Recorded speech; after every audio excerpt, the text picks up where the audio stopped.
आज व्यवसाय अध्ययन में पाठ 2 के अंतर्गत कंपनी संगठन के लाभ पढ़ेंगे। कंपनी संगठन के प्रमुख लाभ निम्नलिखित है। पहला है अधिक वित्तीय साधन। एक कंपनी में एकाकी व्यापार या साझेदारों की अपेक्षा वित्तीय साधन अधिक होता है। कंपनी अंशों एवं ऋण पत्रों के विक्रय से अधिक मात्रा में राशि प्राप्त कर सकता है। यह कंपनी का सबसे बड़ा लाभ है। दूसरा है सीमित दायित्व। कंपनी में सदस्यों या अंशधारियों का दायित्व उनके द्वारा लिए गए अंशों की राशि तक सीमित होता है। एकाकी व्यवसाय एवं साझेदारी का सबसे बड़ा दोष उसका असीमित दायित्व है। तीसरा है अंशों का हस्तांतरणीयता। कंपनियों में विशेषकर लोक कंपनियों में अंशों का हस्तांतरण स्वतंत्रतापूर्वक होता है। इनका हस्तांतरण उसी प्रकार सरलता से होता है जैसे वस्तुओं का बाजार में क्रय विक्रय होता है।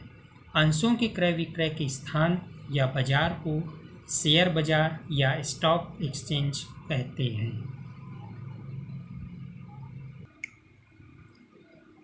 चौथा है शाश्वत अस्तित्व।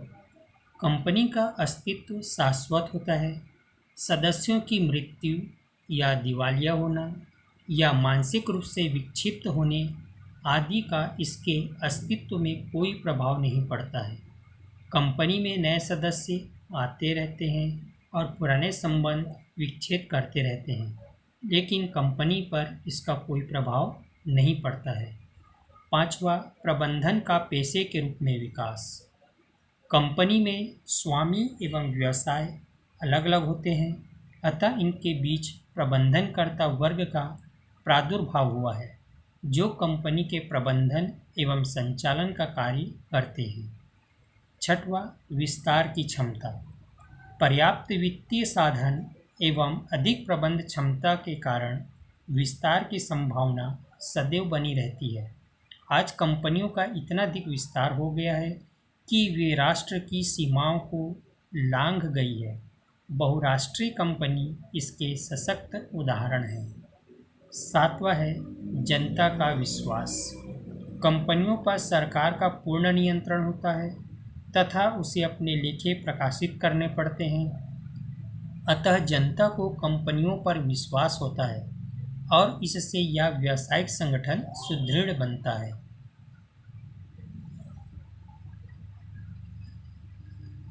नंबर 8, सामाजिक उपयोगिता। कंपनी व्यवसाय एक सामाजिक संगठन है। इसमें समाज का बहुत बड़ा भाग का संबंध रहता है। कंपनी में पूंजी लगाने, प्रबंध संचालन करने या उच्च कोटि का आधुनिक सामान का उपयोग करने में कंपनी का विशेष योगदान है। इससे कंपनी की सामाजिक उपयोगिताओं में वृद्धि हुई है। नंबर 9, प्रजातांत्रिक प्रबंधन। कंपनी का प्रबंधन प्रजातांत्रिक ढंग से होता है। कंपनियों के अंशधारियों को सभा में भाग लेने व मत देने का अधिकार होता है। साथ ही अंशधारियों में से चुने गए लोग ही कंपनी के निदेशक बनते हैं। इस प्रकार कंपनी में पूर्ण प्रजातांत्रिक व्यवस्था रहती है। नंबर 10, बड़े पैमाने पर उत्पादन। बड़े पैमाने के उत्पादन के समस्त लाभ कंपनी को प्राप्त होते हैं। यह एक बड़े आकार का व्यावसायिक संगठन है जिसके पास बड़ी मात्रा में पूंजी एवं प्रबंधन क्षमता होती है। इसतः बड़े पैमाने पर उत्पादन कार्य होता है। नंबर 11, जोखिम का विभाजन। कंपनी में जोखिम का बंटवारा हो जाता है। इस जोखिम विभाजन की सबसे बड़ी विशेषता यह है कि किसी भी व्यक्ति पर भार अधिक नहीं होता है। इसी कारण कंपनी के सदस्य बनने के लिए लोग भयभीत नहीं होते हैं। नंबर 12, आधुनिक उत्पादन विधियों का उपयोग।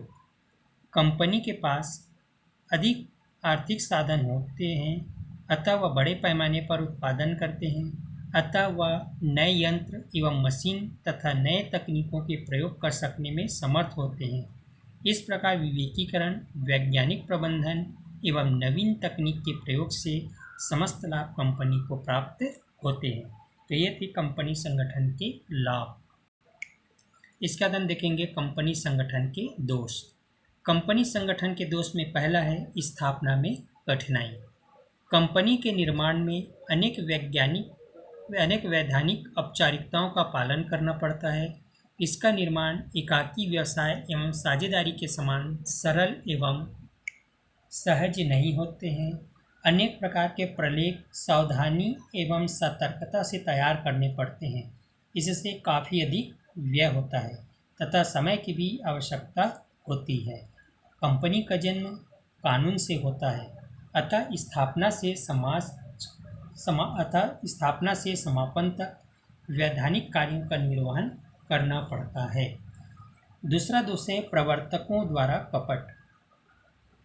कपट की संभावना को प्रवर्तकों द्वारा कपट कहा जा सकता है।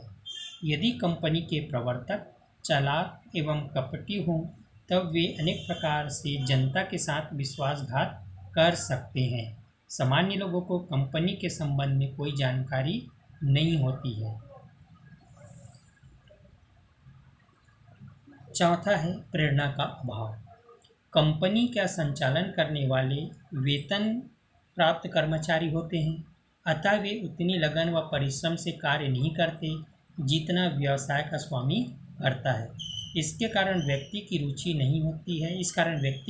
नहीं होती जिसके फलस्वरूप प्रेरणा का अभाव होता है।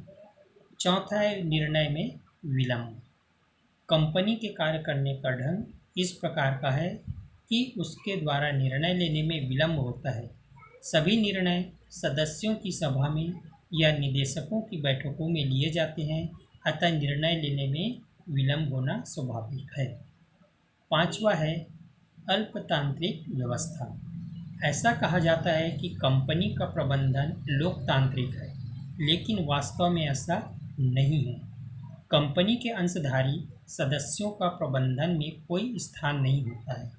निदेशक का प्रभुत्व होता है, अतः यह एक प्रकार की अल्पतांत्रिक व्यवस्था है। छठवां है गोपनीयता का अभाव। कंपनी की कार्यप्रणाली में गोपनीयता का अभाव होता है। इसके अभिलेख प्रकाशित किए जाते हैं तथा बैठकों में कंपनी की कार्यवाही का पूर्ण विवरण देना पड़ता है, अतः गोपनीयता का अभाव रहता है। सातवां है अनुचित सट्टेबाजी। अधिकतर यह देखा गया है कि निदेशक वास्तविक तथ्यों को छुपाकर कंपनी का एक मिथ्या या गलत स्वरूप प्रस्तुत करते हैं, जिससे सट्टेबाजी को प्रोत्साहन मिलता है या शेयर बाजार में अपनी स्थिति को बढ़ा चढ़ाकर दिखाने के लिए किया जाता है। आठवां दोष है हितों का संघर्ष। हितों का टकराव दोनों प्रकार के अंशधारियों अर्थात समता एवं पूर्वाधिकार अंशधारी एवं ऋण पत्रधारियों, निदेशकों एवं कंपनी के कर्मचारियों अर्थात अनेक प्रकार से हो सकता है। नंबर 9वां दोष है वैधानिक हस्तक्षेप। कंपनी के सभी कार्य नियमानुकूल हो, अन्यथा दंड के भागी होते हैं। कंपनी व्यवसाय के साथ साथ वैधानिक औपचारिकताओं के लिए सतर्क रहते हैं। इसी कारण कहा जाता है कि कंपनी भारतीय कंपनी अधिनियम के चंगुल में फंसी हुई है। नंबर 10 सामाजिक अवगुण। कंपनी के कारण अनेक सामाजिक बुराइयां उत्पन्न हो जाती है। नंबर 11वां दोष है कुटीर उद्योगों के लिए घातक। यह भारत के लिए अत्यंत महत्वपूर्ण है। भारत का मोक्ष कुटीर उद्योगों पर निहित है, लेकिन कंपनी वह वट वृक्ष है जिसके नीचे कोई वृक्ष आकार नहीं ले सकता, अतः कुटीर उद्योगों के लिए घातक है। अगला दोष नंबर 12 पूंजीवादी व्यवस्था। कंपनी एक पूंजीवादी व्यवस्था है, अतः पूंजीवादी व्यवस्था के समस्त दुर्गुण एवं हानियाँ इसमें निहित है। पूंजी प्रमुख है और मनुष्य गौण या सहायक। नंबर 13 राजनीतिक हस्तक्षेप। कंपनी के कार्यों में राजनीतिक का अत्यधिक हस्तक्षेप होता है। कंपनी के निदेशक अपने कार्य की सरलता एवं व्यवसाय की सफलता के साथ साथ निजी स्वार्थ के लिए राजनीतिक संरक्षण के लिए प्रयासरत रहते हैं। नंबर 14 रोजगार के साधनों में कमी। कंपनी बड़े पैमाने का उत्पादन या व्यवसाय करती है, बड़ी बड़ी मशीनों के प्रयोग से तथा अधिकांश कार्य मशीनों द्वारा किए जाने से रोजगार के साधनों में कमी आती है। नंबर 15, लोच का अभाव। कंपनी संगठन में लोच का अभाव पाया जाता है। व्यापारिक नीति व योजनाओं को आवश्यकतानुसार परिस्थिति के अनुसार तत्काल परिवर्तन नहीं किया जा सकता। ये पार्षद सीमा नियम व अंतर नियम से बंधे रहते हैं। तो ये थे कंपनी संगठन के दोष। इसके बाद हम देखेंगे